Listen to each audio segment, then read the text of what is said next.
Hello, everyone. Jay the Silent Cartographer here. After just successfully sleeping my fixed schedule. Yes, after successfully fixing my sleep schedule. Took me a while to get back on a normal schedule, but I've been trying to kick soda out of my diet, and that made me exhausted because of sugar withdrawal. So I am now here at 6:30 in the morning, having just woken up at a normal ass time to bring you your daily map, my daily map, map number 13 in Dungeon Draft. We're going to go ahead and we're going to make a, 30 by 20 is not bad. A 30 by 20 isn't bad. And I want to start with the map wizard just because I feel like I haven't really been giving it enough attention. And we'll see what we can do here. Generator, dungeon or cave. Dungeon generator with this boundary. I do wish that there was a ooh. Well, isn't that just terrific? What happens if I crank boundary? Okay, so the boundary is like how many tiles from the outside? Is this 8 tiles? No, it's not. So it's not exactly that, but it is how far from the start. So we're gonna go ahead. We're gonna put it on 2 because I want a little bit of a, or that means nothing. What? Okay. I definitely have to do some research. Complexity, then density is the other one. And we are just looking for a nice old dungeony dungeon to dungeon with here. Or maybe we switch to wood and suddenly we make like a mansion or something. So we're gonna cut the complexity down and we're gonna keep the density up. I'm gonna see if something like that. Yeah, look at that. That's looking dungeony. Let's keep clicking through as we always do. And you know that ain't bad. Although, it does suck that I can't that I've generated it with wood when I think this would be much better with actually maybe we can do something like this. Just keep cranking through. You know, this is pretty good. This is a very standard dungeon. A very standard dungeon. If I make it not complex at all, like I feel like that doesn't do anything, but I really like this, so we're gonna go ahead and finish that off. First up, because this is the 13th, we are gonna do a very, very fast save. And then we're going to go ahead and save as, and we're gonna do a backup save.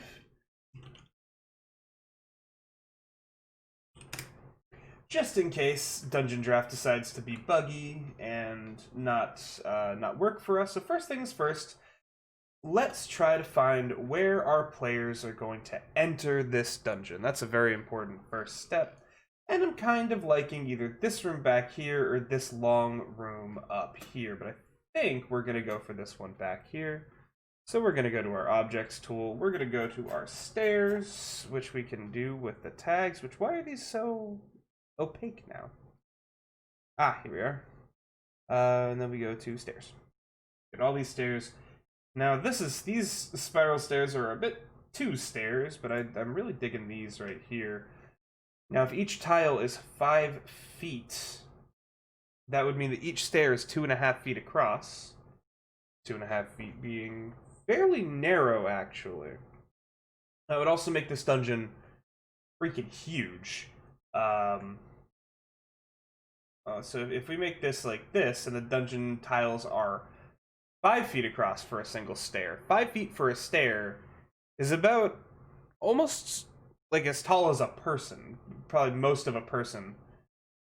And so this would be a very grand staircase, a very, very grand staircase here. And it's going under the wall, which is a little annoying. Is there any way to push that above the wall? Doesn't look like it. So even with sorting over, it goes under the wall, even though staircase would probably go over the wall. So what we'll do is we'll just move it into the middle a little bit, and we'll solve that problem. Let's go back to layer 1 before we forget, and let's start thinking about what the purpose of this dungeon is. And not put down another staircase.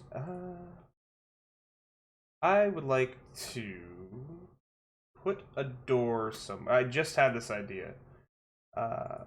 We've got this like cage door. We've got this trap door. We've got this door, but I'm looking for like a metal door. But I guess this one works.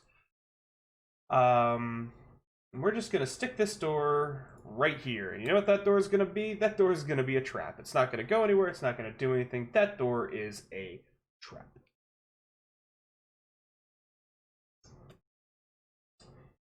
Right. So they come down into this area. It's pitch black. They've got two different routes available to them. They've got the south area here, and they've got this west area over here. I think we're gonna go to the water tool. We're gonna go to the shape of a circle. You know what I would enjoy? I would enjoy a freehand water brush. Like if the water brush, and I know that this one is like kind of a build your own adventure style water brush, but I mean just right, I'm an idiot. In case there was any doubt, I am an idiot. So maybe what's happened in this, and we're just gonna go ahead and we're gonna darken this way up. Maybe what's happened is that this basement, this sub-basement or whatever, has completely and utterly flooded. And you know, for this, now I want the square back because I'm a hypocrite. Not to be confused with a hippogriff. Okay, so now we grab the brush. Now we mess these edges. Whoa, that was that was funky. Now we mess those edges up. So all this water in here. I love water features in my maps. Back when DMing was possible in real life, I used to take fish tank pumps and actually make little water features for my maps, and it was very, very fun to do, except when it got very, very messy to do. But if you were crafty enough to pull it off, I would highly recommend going and buying a fish tank pump and making a little water feature for your next D&D map. Especially if it's like a big bad map or something, and the water makes sense, because it's so cool. You can very easily, basically what you can do, and this is gonna be a mad tangent, but sure, let's do it. So you have your fish tank pump here, right? And you've got the water that flows out the top of it. This is kind of like from the side view. What you can do is you can take Tupperware, and you can if this is the side of your Tupperware, right? What you can do is you can cut like a V out of your Tupperware so that the water has somewhere to go. And you just get some dollar store foam core, and you mount it like this, so that now your Tupperware is catching the water and it's moving downward at an angle, and it's collecting. And then the filter tube, your water filter, will have an input tube that you just drill in through the bottom of the Tupperware. And you basically take a caulking gun, which I'm sure you have in your basement. If not, they're like $10 from a hardware store. And you can seal that tube into the Tupperware. And so when the pump's on, the pump will push the water down into the Tupperware. And then the filter tube will pull it back up to the start. And what this will create is a loop. And so this will be an infinite water loop that you can do for... I mean, it takes you no longer than 10-15 minutes. But then you can build like a bridge over the top of it, or you can have it be like the ocean, like a little surf for the ocean. Get creative with it, but it's really not that hard to build water terrain features. And speaking of water, we're gonna do something annoying to our players. We're gonna fill a whole room with water. Not deep water, but water. Why would we do this? Well, because there's electric eels in the water. Yes, there are. How absolutely evil of us to put electric eels in the water. Or maybe something else. Maybe a water elemental will boil up out of this water, and he'll be on very favored terrain. We're going to go ahead and we're going to draw our river going straight through to our people. And we are going to create this shape over here. We're going to go ahead and we're going to take this. You know what? I have an idea for this. I wonder. No, No. Is this... See, it works on the background, but it doesn't work on the floor. I'll redo that. Can I go to the building tool? Can I go to erase with no wall? And this is the unfortunate part, right? Where it's going to be hard for me to do this with the erase tool. Oops. Because we don't want that. It's going to be hard for me to do this with the erase tool. Can you not cut like a hole in the middle of something? Or have I just completely messed up the geometry here? Now if I go to the material brush, no, still nothing. Yeah, I was gonna do like a water and lava cave idea, like high concept here, but unfortunately, you can't paint over. Wait a minute. Oh. Did I say you can't? I meant I can't. Because I have the brain of a small child who is not very bright. Although I will say I would like a square brush for this. Very much so would like a square brush for this. But we can make do with what we've got, and we're going to fill this room with lava. And you know what? I've just thought of our adventure.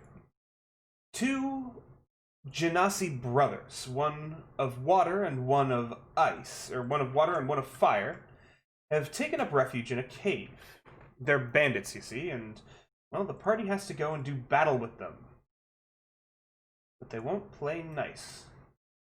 They have altered an old abandoned castle for their own means, and it's up to you to stop them before things get too far.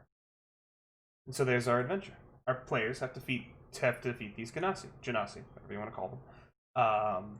And they're going to have to do so in the precarious situation of water and fire. And you'd think that water wouldn't be that dangerous until you realize that all attacks with water, maybe you can give the water Genasi some really interesting water attacks. And then so of course in the final room here, there's both fire and water, and you will find both of these Genasi brothers ready to do battle.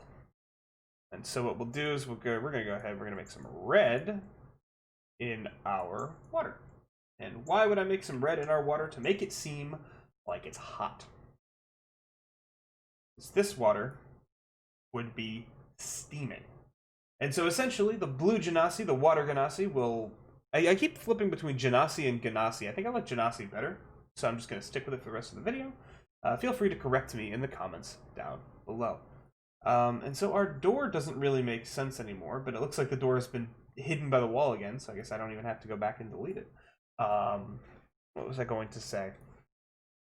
Like, the water is going to have all the water enemies, all the water traps, all the water puzzles, and the fire is going to have all the fire enemies, including my absolute favorite anything ever, the flame newt. If you don't know what a flame newt is in 5th edition, they are the most adorable things in the world, and you should use them in every encounter because your players will be incapable of killing them, and thus you will win. Haha. But that aside, my absolute delight for fire newts aside, we are going to go ahead and we're just gonna add the spit and polish on the end of this water here, just like that. And so now we have our battle arena with boiling water, bubbling magma. And so now we're going to go through and we're going to make this map look good.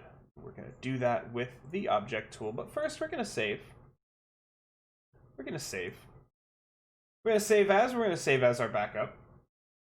Do we want to overwrite it? Absolutely. And so now we have our backup. So if anything goes terribly, terribly wrong, it won't go terribly, terribly wrong. Why are the toilets in the sewers section? I don't think any of this would make sense for this. Obstacle.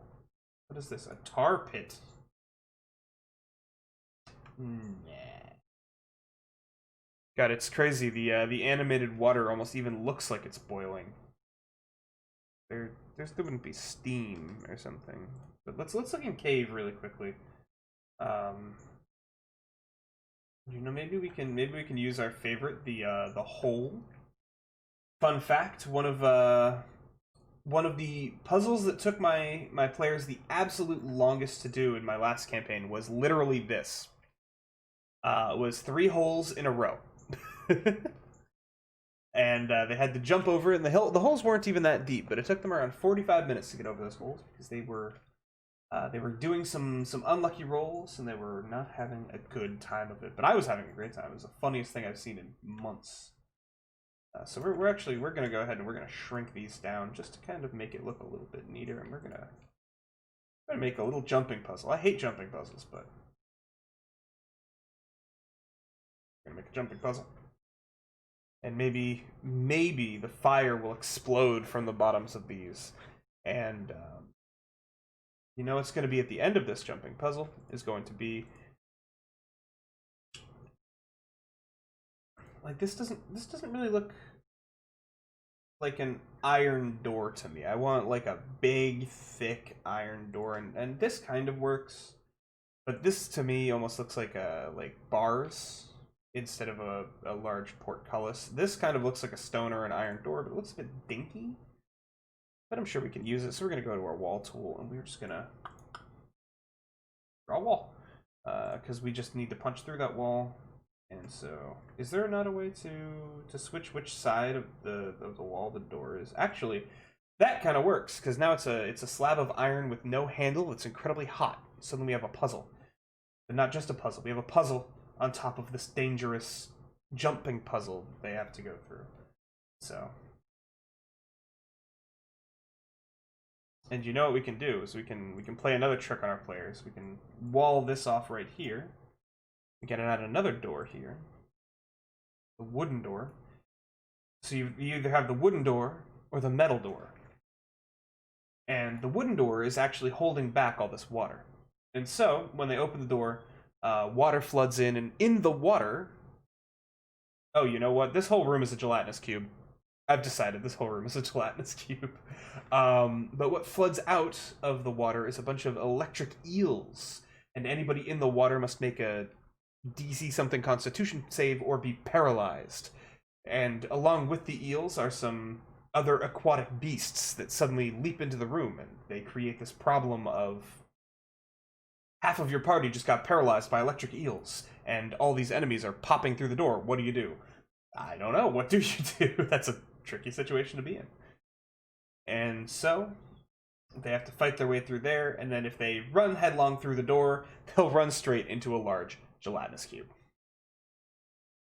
And so maybe Pedro, the orc barbarian, charges headfirst into a gelatinous cube, and his friends have to all grab him by the feet and pull him out before he melts. And maybe after that they say, you know, we don't really know how to deal with that, so we're just going to close that door and we're going to go the other way. And maybe when they go the other way, a bunch of fire newts beat the tar out of them. So not a good day for the players in this dungeon. This is a challenging dungeon, and I like that. I like the fact that that's a challenging dungeon. Object, tool, cave. What have we got here? We've got our stalagmites. I mean, this is a dungeon. This is a castle basement. This isn't really going to have stalagmites and stalactites in it, but you know what it might have? We're going to go to the scatter tool for this one. Gold! But you know, of course, this gold is trapped. And I'll tell you how it's trapped. We're going to go ahead and we're going to scale this gold right up. We're going to turn snap to get grid off. We are going to put a whole bunch of sparkling, shiny gold. See, here's a little bit of a pain. While using the scatter tool, why can't I also manually do the scale? Because I want to put this here, but I can't because it's too big. So the only thing to do would be to change it. But I don't really want to change it, which means my scale's too big. But now if I change it back, I guess I can scroll through until I find it again. Yeah, that looks good. There's one that's fallen into the lava, but we can forgive that. And this is a rogue's dream. This is, and rotation as well. I can't rotate it while using the scatter tool. But for those of you who are astute viewers who have been the victim of many good DMs, do tell me what this gold's gonna do to a player when they touch it. Give you a minute to figure it out, and you would be correct if your answer was the gold will burn them. That's correct. These fire newts are very, very capable of handling very hot metals, as they are fire newts and immune to fire damage. However, gold near lava becomes very, very malleable and very, very hot. And so maybe there's even a layer action where they start, or maybe it's just a unique encounter action, where these newts have slingshots and they're firing literally molten coins of gold at the party. The party is being pelted by molten gold. And unless they can figure out a way to cool the gold, they cannot take it. But if they can figure out a creative way to cool the gold, or you know what we could do is that maybe the fire newts have a taskmaster. Maybe there's a oh god, what's their name? Like Fireborn or something. They're big fire knights. Maybe he's the one who brought the lava from one of the hells to deal battle with the adventurers on behalf of these Ganassi. And so, maybe if you defeat him, the lava goes cool in this room, and then you can take the coins. But we have to then go ahead and go back to our wall tool, because we've spent far too much time speculating about why things are and not building the things that are. So we're going to take this, we're going to put another iron door over here. We're going to take this wall tool, and I'm really not a fan of the fact that I can't flip the wall or the door around, rotate 180 degrees. So I can, I'm just once again stupid, and I don't know where the tool is. Then now we've got to think. That's always been a struggle for me. So we're going to go to our object tool, and we're going to look for the next thing. I'm surprised that the stones are not part of this, the really nice stones. So you know what we're going to do is we're going to... Is there a way to turn off tags? All. Yes, there is. I'm just not looking in the right spot. Here we are. These rocks are the ones that I want to use, but of course I want to use it in the scatter tool. So these are nice and big rocks. That'll add a lot of flavor. We're going to move this scale from 1 to maybe 1.25. 1.25, 1 to 1.25, and then just kind of scroll through them and we'll get what we're looking for. Of course, turn snap to grid off, and I think that the one place where obviously there would be lots of rocks is that room as well as this room. Really, I do wish that there was like a half. I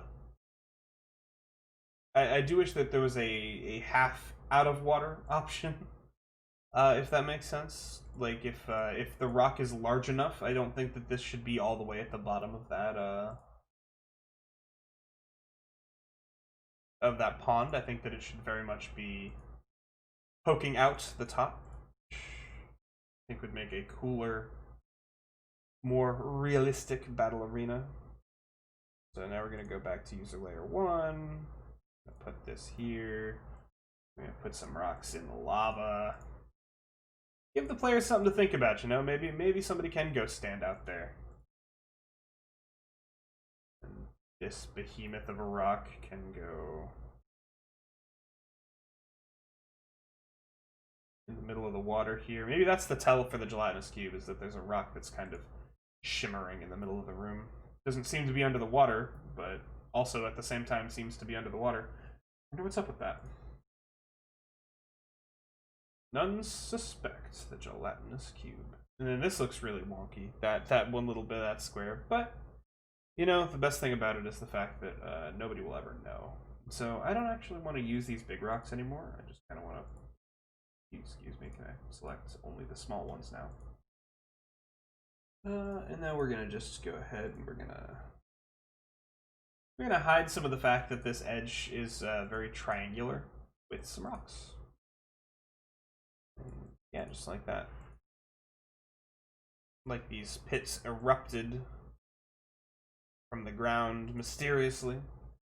Obviously, no castle would be stupid enough to have a giant pool of lava in the basement. Well, maybe it will, but...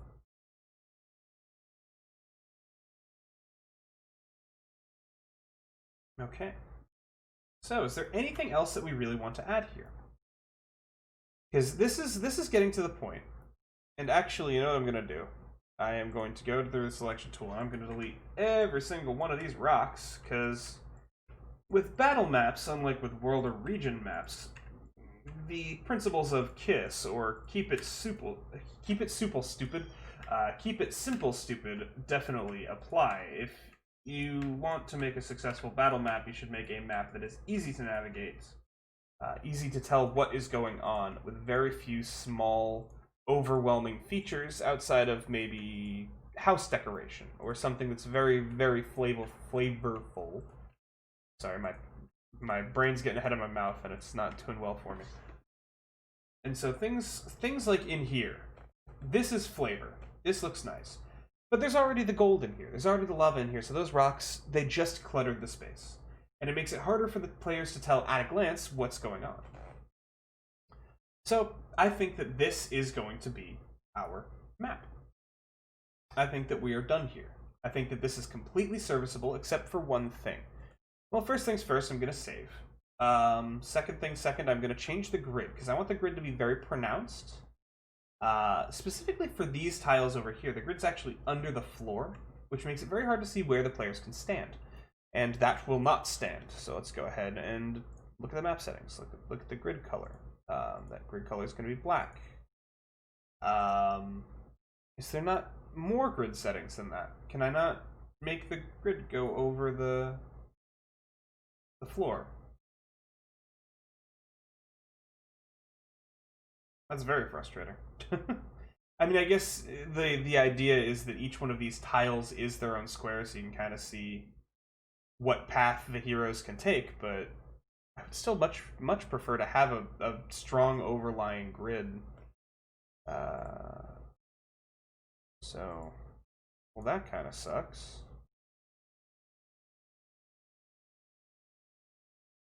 Is there like an opacity option? There is. Accept. There we go. Well, that darkened the squares on the outside of the map and on the lava, which kind of helps. Kind of helps. And then we can go ahead and do printer friendly and blind everybody. Haha. Super cool that you can even do that, by the way. Absolutely love it. Set by its own, absolutely not, because we want this awesome. We want to feel the heat. And the last thing we're going to do is we're going to go to the material brush. We're going to switch to a, no, not acid. Certainly not. We're going to go ahead and do below ground. And we are looking for, like, grass. Yeah, there we go.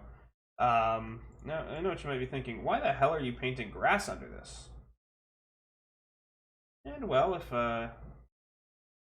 just to give it a little bit of contrast. Just to give it a little bit of contrast. Although that does make it look like it's outside during the day, so maybe we'll do... Yeah, there we go. That's way, way better. That's way, way better. So let's just go ahead and chalk that on there really good. Let's chalk that on there. Perfect. Now when we zoom in, there's a direct contrast between outside and inside. That makes it kind of feel like we're underground. And so, now the only thing left to do will be to save, export, grid on, and we are going to go ahead, grid presets. You know, I use Roll20, so we'll output grid preset to Roll20. We're going to export this as day 13. Say 13. Yes, that's what I wanted. Day 13. Save. We're going to export that. And then really quickly, we are going to do one more edit to this map, and that edit is going to involve the environment, the ambient light. We're going to crank that down. Now, there's two ways to do this, and the reason I exported it already as day 13 is because on something like Roll20, you will have the option to do the lighting yourself. And 9 times out of 10, that will be better than exporting it this way. Why? Because your players will be able to freaking see. The lighting effects for Roll20 will not work over here. They will not work in here. They will not work in here. They will only work where we draw them. And so what I'm going to have to do is I'm going to have to put some blue light in here so that the players can even see these rooms. And so that's not exactly what I want, but that's what we're going to do. So we're going to add a light tool. Our color on this one is going to be dictated by... Is there not an eyedropper? There is an eyedropper tool. I'm going to put it as kind of this color here. Yeah, there we go. Look at that. And so now we're going to go ahead and we're going to increase the range just a little bit. We're going to make it look like the lava is glowing. Isn't that freaking cool? And now we're going to go ahead and we're going to grab our moonlight, but we're going to crank the intensity down to like a point, maybe even like a 0.3. Just, it almost looks like moonlight, you know? It almost looks like moonlight. And we're going to, of course, we're going to add that to this area as well. Because maybe these are enchanted pools of water. Maybe these are not normal. And just like that, would you look at how cool that looks? I'm going to brighten that up even more even. No. Yes. Yes, I will. Screw it. It's my map and I'll do as I please. My map and I will do as I... We're going to do that. And now we're going to export again. Actually, no, we're going to put this to 0.1. So a very dim light, and we're just gonna light the hallways like that. Why? Just so that we can have some actual vision. Because if you go in here now, that's not too painful to look at. But outside, of course, it's going to be much darker. And so if we go back to the environment, we go back to the ambient light. Is there a way we can make this even better? And yes, there is. Look at that. Just make that a little bit darker. And we're going to export. And we're going to export as day 13 lit. And there we go. We've done it. We've done our 13th daily map. Thank you so much for watching. I've been Jay, the Silent Cartographer. If you would like to use this map in a D&D campaign that you're currently running, the link will, as always, be in the description down below. This is for personal use only. Please do not commercially use these maps. But any of the daily maps are available for you to use in your own home D&D campaigns. If you do use this map in a D&D adventure, how did you run it? What enemies did you decide to use? And why were they flame newts? Or fire salamanders, or whatever those adorable bastards are called. I would love to know in the comments down below. And yeah, as always, thank you so much for watching and have an amazing day.